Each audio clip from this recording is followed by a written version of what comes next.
to the floor. Any one of you can ask any question. Just shoot your question straight to any four of them. Just ask a question. They'll be very happy to respond. Quick questions. Anyone here? Yeah. Yeah. Hello. Zareen, I'll start with the lady here first. Zareen.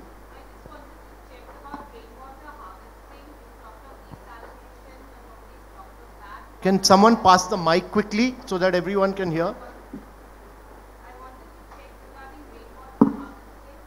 So, rainwater harvesting and desalination. Okay. Okay. So, rainwater harvesting.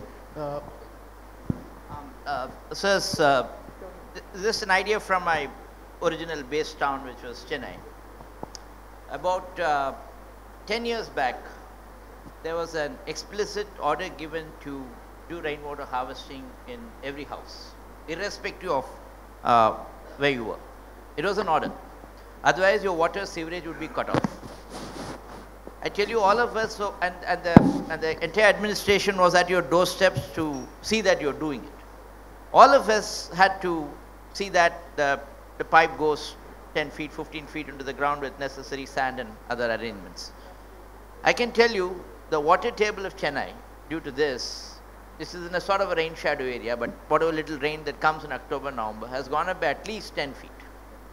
And it has pushed off rainwater back into the beaches or the sea in certain parts. I don't know to what extent you can do in Bombay because the soil is a little hard, it's rocky. And plus it's surrounded on both sides by sea, because even if you do rainwater harvesting, the seawater would flow through underneath.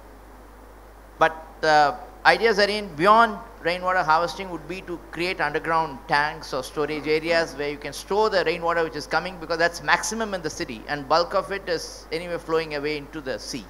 Rainwater harvesting would be difficult in Bombay, but what you could do is store water under various open spaces or under the roads, etc., because plenty of such spaces are available. I'm sure 60% of the city is still roads or open spaces, and you could store it there. That would be a better idea. Ajay, you wanted to say something? Sir, as Zareen rightly said, we are looking at two issues when you look at water and rainfall.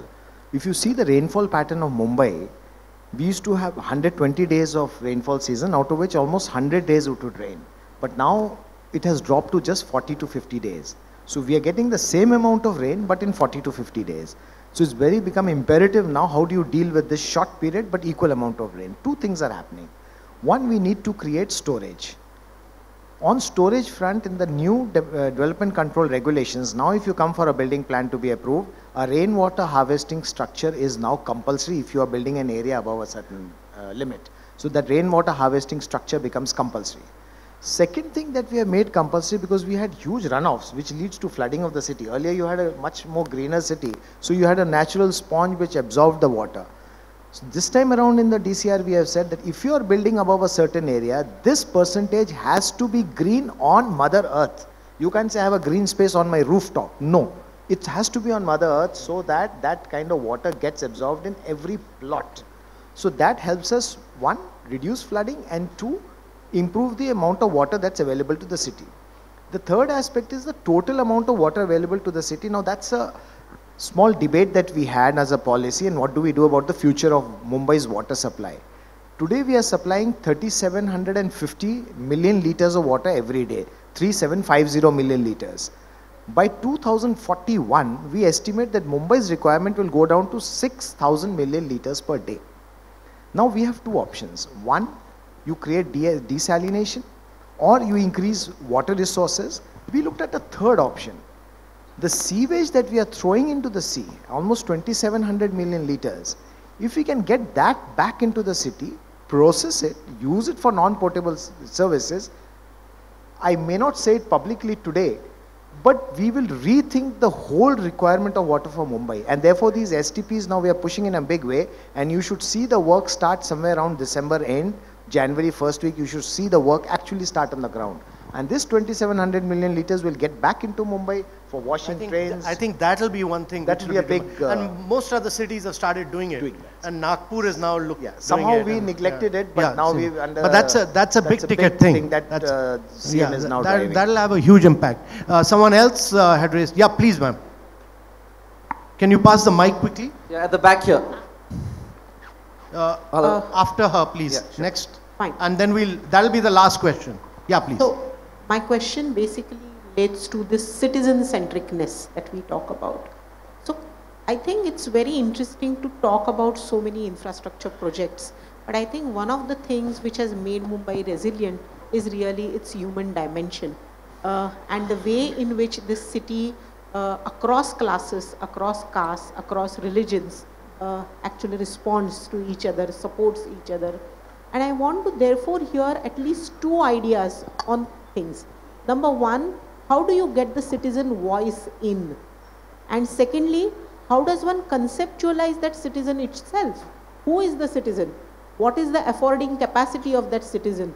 And therefore, in order to make this mobility experience or the infrastructure or the solid waste management centered around that citizen, can you please tell us what is the picture of that citizen and how to get the citizen voice? Okay, very good question. May I request Ajay and Sanjay to respond to this? One from the government, one from the private sector. But very well put. Who is the citizen? The citizen is what we say the full 13 million people in Mumbai. And when we say 13 million people and when we plan for them, we look at every group. When we plan, so whether it is the development plan or whether it is the budget, every time we do that, we look at every section of society and every section of society's calling and duty. So when we make the development plan, what you do in a development plan is basically how do you allot your land resource. That's the development plan. So while allotting the land resource, we clearly look at every category of citizen. The first category that we look is people down there struggling on a daily basis in the slums. And therefore we come out with laws so that one, the slum improvement takes place. Two, can we make them live in better conditions? That's one. Then we look at the people who are at the middle class aspirational. They need jobs. What kind of commercial places do you need for them to have jobs? Then we look at the top entrepreneurs, the investors, the financiers. They are the people who are driving business. What kind of needs do they have? Better transport? Do they need better infrastructure, better roads? So that's that structure which drives it. But while we look at these three categories, the entrepreneurs, the people down there in the slums, the people in the middle class who are aspirational, please don't forget this is the first time under the specific direction of the CM, we have looked at that class of people which cannot walk at the same speed as you walk. People who are challenged physically. Is our city wheelchair accessible? Can a blind person take a bus? Do you know we made a study on how many women are there in the workforce? And surprisingly, we found that Mumbai has only 16% women in the workforce. And then the CM was worried and he says, now please tell me why. And we looked at those small reasons why. One of the main reasons is we don't have public toilets for women. You expect women to come out, you don't have public toilets. Do you have safe housing for women?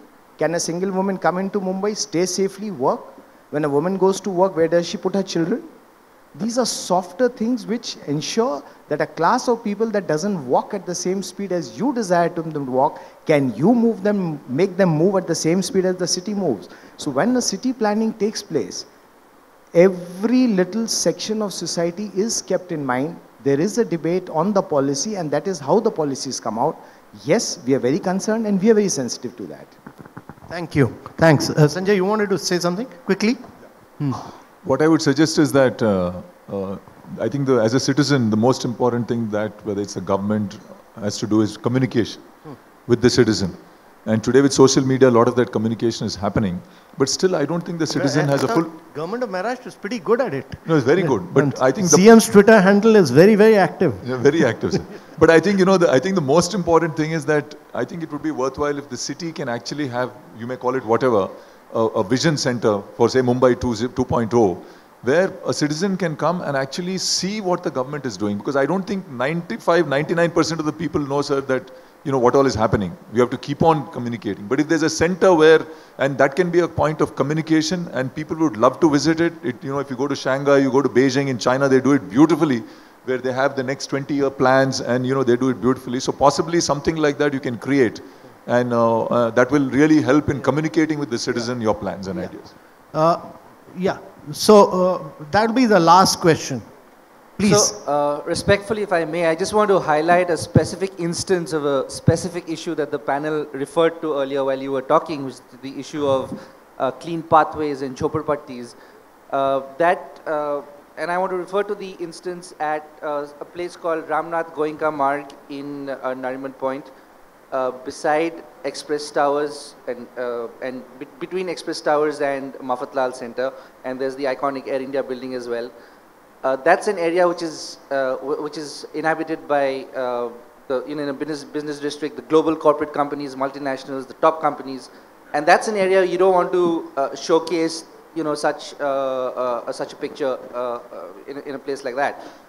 And if you look at the pavement there, there's actually, the people, they live there morning till night. They've actually carved out a living room, a bedroom, and if there's no space and there's, parking, then they actually invite you to go through their bedroom, and, it's amazing. It's a whole thing there. So it's an area high visibility, and I'm sure you all are aware of it. You've discussed, such wide-ranging issues and with, 40 feet kind of overview. Yeah. But there's a specific instance here in a very important area. Do you have you chalked out areas where you're going to prioritize, such problems and then start solving them one by one? And what I'm asking for is, maybe do you have an action plan for something like this? For this so specific I'll issue? request the Municipal Commissioner to respond. Thank you. So first, not running away from the problem, but I must put the problem in perspective, because I assume we have a class of informed citizens here. Mumbai's area is 476 square kilometers. Mumbai's population today is 13 million. If I divide that, per head, we have 57 square meters per head. 30% is CRZ1, is forest, non-buildable. 20% already we have reservation, 12% is roads. So that takes away 62%. So per head, we have just about 26 square meters. Now let's compare this internationally. New York has 175 square meters per person. London, which most of us are fond of holidaying in, is 155 square meters per person. Mumbai is just about 57. Minus that, if I do, it is just about 26 square meters per person. Now just imagine if in London I put in 6 Mumbais, 20, and that's 150. So it's almost 6 or 7 Mumbais. If you put 7 Mumbais in London, I'm sure you will have people living under flyovers, you will have people living on the footpaths, all over. And it's not something that got created overnight. It's historical. From 81 to 91, Mumbai's population grew at 30% on a CAGR basis. That's one of the highest migrations that we have ever seen, 81 to 91. 91 to 2000, Mumbai's growth was 20%. 91 to 2011, we are now growing at about 3%, we are stabilizing.